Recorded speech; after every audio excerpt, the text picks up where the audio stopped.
ച. അപ്പോൾ ഇന്ന് ഞാൻ വന്നിട്ടുള്ളത് ഒരു കൊച്ചു കഥയായിട്ടാണ്. എൻ്റെ കഥ നിങ്ങൾക്ക് ഇഷ്ടപ്പെട്ട എന്തായാലും ലൈക്കും സബ്സ്ക്രൈബും ചെയ്യണേ. കൂട്ടുകാരെ, വിശപ്പറിയുന്നവർക്ക് പച്ചവെള്ളത്തിന് മധുരം അറിയുന്ന ഒരു ചൊല്ലുണ്ട്. നാം എല്ലാം ഇന്ന് എന്ത് സമൃദ്ധിയിലാണ് ജീവിക്കുന്നത്. നമുക്കിഷ്ടമുള്ള ഭക്ഷണം, നമുക്കിഷ്ടമുള്ള വസ്ത്രം, എന്നാൽ ഇതൊന്നും ലഭിക്കാത്ത എത്ര കുഞ്ഞുങ്ങളുണ്ട് നമ്മുടെ ചുറ്റുപാടിലും. അങ്ങനെയുള്ള ഒരു ബാലന്റെ കഥയാണ് ഞാൻ ഇന്നിവിടെ പറയാൻ പോകുന്നത്. എന്റെ കഥയുടെ പേരാണ് ആഗ്രഹം. ഒരിടത്ത് ഒരു കൊച്ചു ഗ്രാമത്തിൽ ഒരു കൊച്ചു കുടിലിൽ ഒരു ബാലൻ ജീവിച്ചിരുന്നു. അവന്റെ പേരാണ് കുട്ടൻ. സ്കൂൾ ജീവിതം എന്താന്ന് പോലും അവൻ അറിഞ്ഞിരുന്നില്ല. ദാരിദ്ര്യവും കഷ്ടപ്പാടുമെല്ലാമാണ് അവന്റെ കൂട്ടം.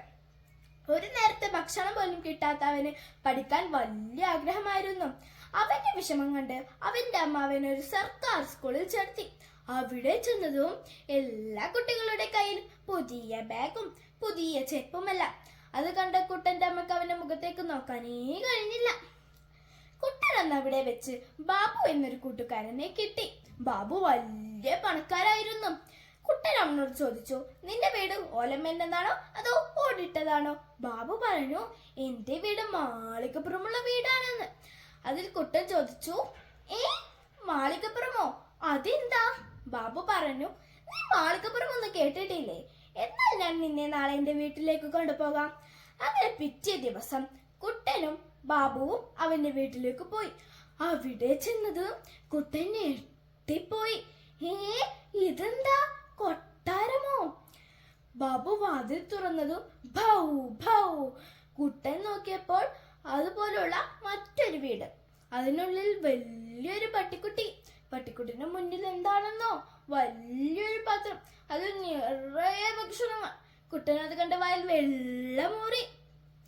പിറ്റേ ദിവസം സ്കൂളിൽ ടീച്ചർ കുട്ടികളോട് ചോദിച്ചു, നിങ്ങൾക്ക് ഭാവിയിൽ എന്താവണമെന്നാണ് ആഗ്രഹം? അത് കേട്ടതും കുട്ടൻ ചാടി പറഞ്ഞു, എനിക്ക് ബാബുവിന്റെ വീട്ടിലെ പട്ടിക്കുട്ടിയായാൽ മതി. അത് കേട്ടതും എല്ലാ കുട്ടികളും ചിരിച്ചു. പക്ഷേ ചിരി അധികം നേരം നിന്നില്ല.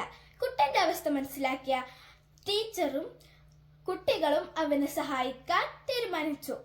അങ്ങനെ കുട്ടൻ ദാരിദ്ര്യവും കഷ്ടപ്പാടുമെല്ലാം സഹിച്ച് വലിയ നിലയിലെത്തി. കൂട്ടുകാരെ, ഇതിൽ നിന്ന് നമുക്ക് എന്ത് മനസ്സിലാക്കാം?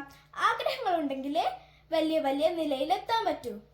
അപ്പോൾ അടുത്ത വീഡിയോയിൽ കാണുന്നവരെ ബായ്. അപ്പൊ ഇങ്ങനെ സബ്സ്ക്രൈബ് ചെയ്ത് കൂടെ കൂടല്ലേ?